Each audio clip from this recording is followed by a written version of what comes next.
মহানবী হযরত মুহাম্মদ সাল্লাল্লাহু আলাইহি ওয়াসাল্লামের ৩ ছেলেই শৈশবে মৃত্যুবরণ করেন। প্রথম ২ ছেলের জন্ম হয়েছিল মক্কায় হযরত খাদিজা রাদিয়াল্লাহু তাআলা আনহার গর্ভে। নবীজি সাল্লাল্লাহু আলাইহি ওয়াসাল্লামের প্রথম ছেলের নাম ছিল কাশেম। তিনি শিশু অবস্থায় মারা যান। অনেকের মতে মৃত্যুর আগে তিনি বাহনে চড়ার বয়সে পৌঁছেছিলেন। বিস্তারিত জানাচ্ছেন সৈয়দ নওশাদ। মহানবী সাল্লাল্লাহু আলাইহি ওয়াসাল্লামের দ্বিতীয় ছেলে আবদুল্লাহর উপনাম ছিল তাইয়িব ও তাহির।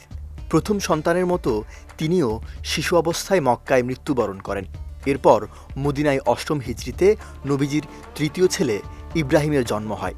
হাদিসে এসেছে, ইব্রাহিমের জন্মের দিনই রাসূল সাল্লাল্লাহু আলাইহি ওয়াসাল্লাম সাহাবীদের বলেছিলেন, গতরাতে আমার একটি ছেলে হয়েছে, আমি তার নাম আমার বাবা ইব্রাহিম আলাইহিস সালামের নামে রেখেছি।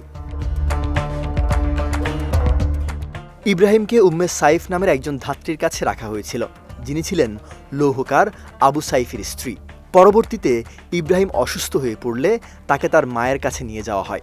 ধাত্রীর কাছে থাকাকালীন নবী সাল্লাল্লাহু আলাইহি ওয়াসাল্লাম প্রায়ই অনেক পথ হেঁটে মদিনার শহরতলিতে ইব্রাহিমকে দেখতে যেতেন এবং তাকে কিছুক্ষণ কোলে রেখে আদর করতেন। একদিন রাসূল সাল্লাল্লাহু আলাইহি ওয়াসাল্লামকে খবর দেয়া হয় ইব্রাহিম সম্ভবত আর বেশিক্ষণ বাঁচবেন না। এই সংবাদে প্রিয় নবী অত্যন্ত বিচলিত হয়ে পড়েন এবং তিনি ইব্রাহিমকে দেখতে যান। ইব্রাহিমকে যখন তার কোলে দেয়া হয় তখন সে অন্তিম মুহূর্তে। নবীজি সাল্লাল্লাহু আলাইহি ওয়াসাল্লাম ইব্রাহিমকে নিজের কোলে নিয়ে তার হাত ধরে নাড়তে থাকলেন। রাসূল সাল্লাল্লাহু আলাইহি ওয়াসাল্লামের চেহারা তখন কষ্টে বিবর্ণ হয়ে গিয়েছিল। কান্নারুদ্ধ গলায় তিনি শুধু বললেন, ইব্রাহিম, আল্লাহর ফয়সালার বিরুদ্ধে আমরা কিছুই করতে পারি না। তখন নবীজির চোখ দিয়ে পানি পড়তে লাগলো।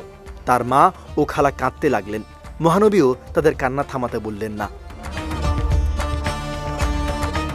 ইব্রাহিম যখন মৃত্যুর কোলে ঢলে পড়লেন তখন রাসূল সাল্লাল্লাহু আলাইহি ওয়াসাল্লাম অশ্রুসিক্ত চোখে শিশুটিকে বললেন, ইব্রাহিম, যদি এটা সত্য না হতো যে আমরা সবাই একদিন একে অপরের সাথে মিলিত হব, তাহলে আমরা তোমার জন্য আরও বেশি শোক করতাম।